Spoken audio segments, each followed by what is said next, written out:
টান দিলেই ফুলগুলো উঠে আসতেছে। আসসালামু আলাইকুম। আমরা এই মুহূর্তে আমাদের লাল শাকের জমি থেকে লাল শাক কাটতেছিলাম আর কি।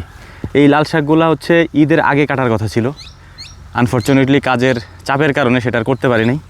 একটু সাইজে যদিও বড় হয়ে গেছে, কিন্তু এখনও নরম আছে একবারই। কারণ হচ্ছে যে বারবার বৃষ্টি হইতেছে, তো যে কারণে এটা খাওয়ার উপযুক্ত এখন আলহামদুলিল্লাহ আছে। তো এখন এগুলোকে পাইকারি দরে কাইটা তারপর আত্মীয় স্বজনের বাড়ি দিয়ে দেবো আর কি। আর আমরা যারা কাজ করি সবাইকে ভাগ ভাগ করে দিয়ে দেবো ইনশাআল্লাহ। তো এই পুরোটাই কাটার চেষ্টা করবো, দেখি কতটুকু কাটতে পারি। এর পাশাপাশি এখানে আরও যে ফসল আছে আর কি আমাদের, সেগুলো আমরা উঠাবো এখন। তো সেগুলো উঠানোর জন্য বাড়ি থেকে ঝাঁকা আনতে বলছি। প্রথমে আমরা বিটরুটগুলো উঠাই ফেলবো এখান থেকে, কারণ বিটরুটগুলো একেবারে পেকে গেছে। তো চলেন আপনাদেরকে বিটরুটগুলো উঠে আগে দেখাই, তারপরে সিরিয়াল মতো একটা উঠাই, সেগুলো আপনাদেরকে দেখাবো ইনশাআল্লাহ। এই যে হচ্ছে ডাটা লাগাইছিলাম আমরা, তো আলহামদুলিল্লাহ ডাটাও অনেক ভালো হয়েছে, সব ফসলে আলহামদুলিল্লাহ অনেক ভালো হয়েছে। আর এটা হচ্ছে কুমড়া আর কি, আপনাদেরকে একটু দেখাই কি পরিমাণে আলহামদুলিল্লাহ কুমড়া ধরছে আর কি। এখানে প্রত্যেকটা ডগায় ডগায় কুমড়া। এই দেখেন, এই যে এরকম সাইজের আমরা ছোটো জাতের কুমড়া এগুলা। এই যে কুমড়া, তারপর হচ্ছে এই যে কুমড়া, এই যে দেখেন এইটা হচ্ছে এই সাইজ হবে আর কি। হ্যাঁ, এই যে সাইজটা এই সাইজ বা এর থেকে একটু বড় হবে আর কি। এই যে দেখেন মাশাল্লাহ সাইজটা কুমড়ার। হ্যাঁ, এই হচ্ছে সাইজ, দেখতেই মাশাল্লাহ একবারে কুলজা জুড়াই যায়। এই একটা আছে, এই হচ্ছে বড় সাইজ। হ্যাঁ, এই যে বড় সাইজ না, এর থেকে মনে হয় আর একটু বড় হবে। এর থেকে এই কুমড়াটা সাইজে এর থেকে আর একটু বড় হবে। তারপরে আমরা এগুলো সংগ্রহ করা শুরু করবো। এরকম হয়ে গেলে এখানে আমরা অল্প একটু জায়গায় কুমড়া লাগাইছিলাম, তবে আমার কাছে যা মনে হচ্ছে এখানে মানে হিউজ পরিমাণে কুমড়া হবে। মানে গাছে যা ধরে আছে আর কি, এগুলো যদি আলহামদুলিল্লাহ কোনো ধরনের বৃষ্টি বাদল বা হচ্ছে যে কোনো ধরনের মানে প্রাকৃতিক বিপর্যয় না ঘটে, তাহলে অনেক বেশি পরিমাণে আমরা পাবো আর কি। টমেটোর অবস্থা দেখেন, এগুলো আসলে দেখানো হয় না, সময় পাই না কোন সময় দেখাবো। দেখেন টমেটোর অবস্থা এই সিজনে, দেখছেন টমেটোর গাছ এমন ধরা ধরছে যে একেবারে নিচে লাইগা আছে আর কি। হ্যাঁ, দেখেন প্রত্যেকটা গাছ এখানে, এই যে প্রত্যেকটা গাছ, এগুলা কিন্তু কোনো সার প্রিজারভেটিভ কিচ্ছু দেওয়া না, একবার পিওর। প্রত্যেকটা গাছে দেখেন কী পরিমাণে ধরছে মাশাল্লাহ। গত কয়েকদিন আগে আপনাদেরকে একটা বিড়ম্বনার কথা বলছিলাম আর কি, একটা সমস্যার কথা। ঈদের সময় আমাদের এই জমিটাতে বিশেষ করে পেঁয়াজ লাগানো ছিল। তো এই পেঁয়াজ আপনাদেরকে যদি এখন একটু দেখাই, আগে তো দেখছেনই, ওই ঈদের দিন দেখাইছি। এখন ঈদের পরে কি অবস্থা আছে দেখেন, এখানের মাটি দেখেন, এই দেখেন, এই যে মাটি একবারে সমান হয়ে গেছে। এখান দিয়ে মাটি সমান, এটা কোনো জমি বোঝাই যাইতেছে না। আর এখান থেকে যখন আমরা পেঁয়াজ টান দেবো, সব পেঁয়াজ এরকম ছিঁড়ে দেবে, একটা পেঁয়াজও টান দেয় আর ওঠানোর মতো কোনো অবস্থা নাই আর কি। তাই আমি ওদেরকে বলতেছিলাম পেঁয়াজ ওঠানোর কথা, ওরা কইতেছে কি কাকা খুঁটি ছাড়া পেঁয়াজ ওঠানো যাবে না আর কি। আর এই হচ্ছে আমাদের সেই সূর্যমুখীগুলো এখন সব ফুল প্রায় শেষের দিকে। এগুলো তো সব এই যে ফল চলে আসছে দেখেন। মানে ফলগুলো পাকা শুরু করছে আর কি। এক একটার মাশাল্লাহ ওজন অসাধারণ ওজন হয়েছে এক একটার। আমি তো আসলে বলতে পারবো না কতটুকু হয়েছে, প্রায় 1 কেজির উপরে আছে এক একটাই। তো এই ফুলগুলো এখন নিচের দিকে এরকম পড়ে যেতেছে। এটার কারণ হচ্ছে যে অতিরিক্ত ভারে। আগে তো দানা বা বিচি যেগুলো আছে এগুলো কাঁচা ছিল, এখন এগুলো পাকতেছে আর ভার হচ্ছে, আর এরকম নিচের দিকে ঝুলে পড়ছে। দেখেন প্রত্যেকটা সূর্যমুখীর গাছ, মানে সূর্যমুখী ফুলগুলা সব নিচের দিকে ঝুলে পড়ছে। এবং এই তো কিন্তু ফুল তেমন একটা এখন নাই, এই যে সব হচ্ছে বীজ। এইগুলাই যে এই যে ভিতরে সবগুলো বীজ, আর এইগুলো যদি আস্তে এরকম টান দেয় দেখেন, এই যে উপরে ফুলগুলো এরকম উঠে আসতেছে আর কি। যেরকম টান দিলেই ফুলগুলো উঠে আসতেছে, এই যে টান দিলেই ফুলগুলো উঠে আসতেছে। আর ভিতরে সব এই যে পাকা পাকা বীজ, এগুলো যখন পেকে যাবে একবারে, তখন আমরা এটাকে কেটে তারপর সংগ্রহ করব। বিসমিল্লাহ। সাইজ মাশাল্লাহ মোটামুটি খারাপ হয় নাই, মানে ভালো হয়েছে না খারাপ হয়েছে এটা আমি বুঝবো না, কারণ আমি তো আগে পরে লাগাই নি, এবছরই প্রথম। তবে আমার কাছে যতটুকু মনে হয় ভালোই হয়েছে। এইগুলো হচ্ছে বিটরুট। এই দেখেন একটা সাইজ, হ্যাঁ মাশাল্লাহ কি সাইজ এটার। ও ও দেখছেন কি সাইজ এটার মাশাল্লাহ। পাকছে অনেক সুন্দর আর কি, বিটরুটগুলা অনেক সুন্দর পাকছে। এই জন্য আমরা সংগ্রহ করে ফেলতেছি, নাহলে এগুলো নষ্ট হয়ে যাবে, কারণ এখন হালকা হালকা ঘন বৃষ্টি শুরু হয়েছে। এই দেখেন এই যে সাইজটা, ও দেখতে অনেক সুন্দর। আমি আপনাদেরকে কাইটা দেখাবো, টকটকে লাল একবারে, মানে লালের কত প্রকার আছে আর কি, সর্বোচ্চ লাল এগুলা।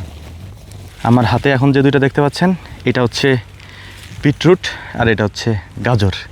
দুইটা পাশাপাশি লাগাইছিলাম, পাশাপাশি থেকে উঠাইলাম আর কি। তো আলহামদুলিল্লাহ আমরা এই কয়টা উঠাইছি আর কি, আর উঠাবো না। আর এগুলো হচ্ছে ছোটো ছোটো সাইজ একটু, তো এইগুলো উঠাই এখন বাড়ি নিয়ে যাব। আর আমার হাতে যেটা আছে এইটার কাইটা আপনাদেরকে দেখাবো যে এটা কী পরিমাণ লাল, মানে টকটকা লাল হয়ে যায়। দেখাচ্ছে আপনাদেরকে কেটে। এ বলদ সুরিকো নিয়ে আনতে। আমি যেগুলো উঠাইছি এর মধ্যে থেকে আমি একটা কাটতেছি, আপনারা একটু দেখেন কালারটা। এটা বিসমিল্লাহ, দেখছেন? এটা আমার ছুরি সহ লাল হয়ে গেছে একবারে। এইটার মুখের এইটুক ফালাই দিয়ে এটা। বিটরুটের গুণাগুণ তো বলে শেষ করা যায় না।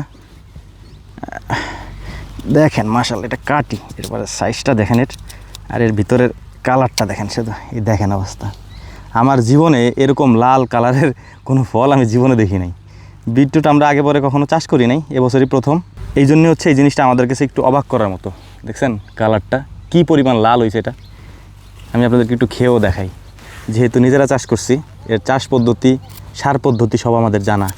অতএব নিজে চাষ করলে একটা জিনিস কি জানেন, আস্থার জায়গা থাকে নিজের কাছে, যে আমি নিজে খাইতে পারবো কিনা। এই যে এক পিস, বিসমিল্লাহ, অসাধারণ টেস্ট। আমি এটা খাইতেছি, আমার মুখ টুক ঠোঁট ঠোঁট সব লাল হয়ে যায় এটা খাইলে। ন্যাচারাল লিপস্টিক, এটার স্বাদ কিন্তু অসাধারণ। যদিও কাঁচা। বিটরুট হচ্ছে অনেকে খায় হচ্ছে আপনার এটা স্লাইস করে রোদ্রে শুকায় তারপর গুঁড়ো করে খায় আর কি। বাট আমরাও গুঁড়া করবো, আজকে উঠে এলাম।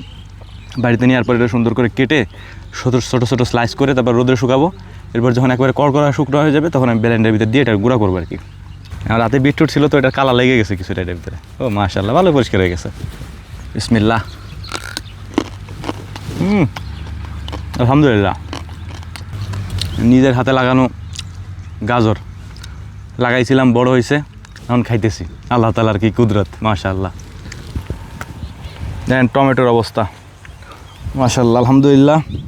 আমাদের টমেটো হচ্ছে হারভেস্ট চলতেছে আর কি, এখানে ওরা উঠাইতেছে।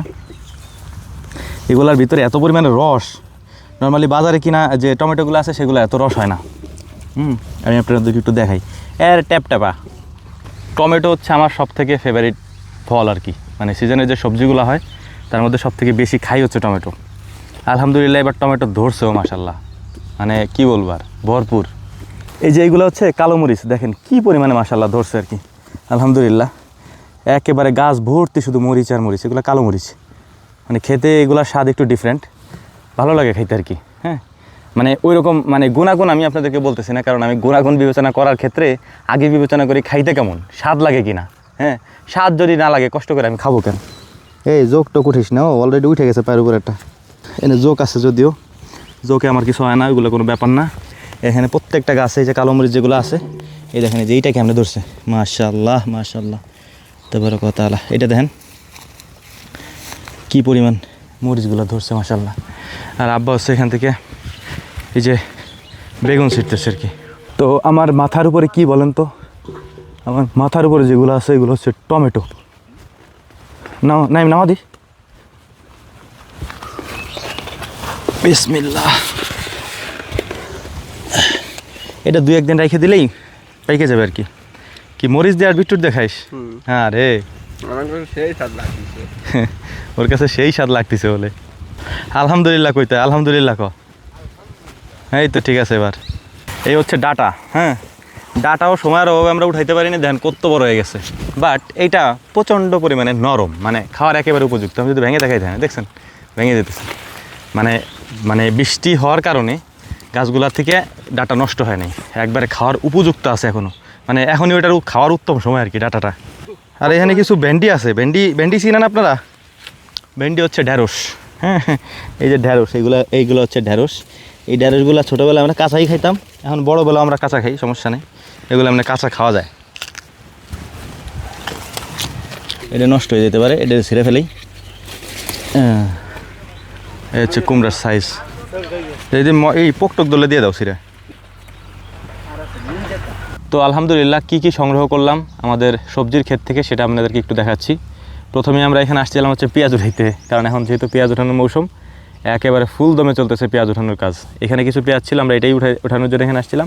এই যে কিছু আমরা এখানে উঠাইছি, আর বাকিটা হচ্ছে আমাদের ওই পাশে বস্তার মধ্যে ভরা। এরপরে উঠাইছি হচ্ছে বিটরুট তো আপনাদেরকে আগেই দেখালাম, এটা হচ্ছে বিটরুটটা আর কি। হ্যাঁ, বিটরুট উঠাইছি, কারণ বিটরুটও হচ্ছে ভর্তি হয়ে গেছে, এটা উঠাই ফেলতে হবে। আর এখানে বেশ বড় সড়ো 2 গামলা হচ্ছে আমরা টমেটো ছিঁড়ছি এখান থেকে। এরপরে লাল শাক ছিল, লাল শাকও ছিঁড়ছি এখান থেকে।